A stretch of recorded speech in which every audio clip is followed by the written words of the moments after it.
YCP అధినేత జగన్ తన nomination ని దాఖలు చేశారు. రిటర్నింగ్ అధికారికి నామినేషన్ పత్రాలను సమర్పించారు వైఎస్ జగన్.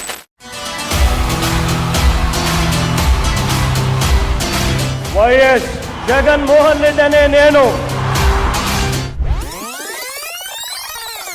ఈ రోజు గర్వంగా కూడా చెప్తా ఉన్నా, మాట ఇచ్చాం, మాట నెరవేర్చాం, పరిపాలనలో మనం ఎక్కడా తగ్గలేదు.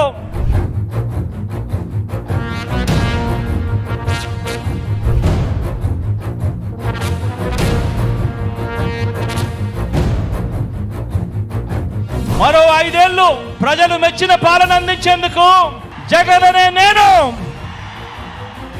మీ సేవకుడిగా సిద్ధమని చెప్పి సందర్భంగా చెప్తా ఉన్నాను.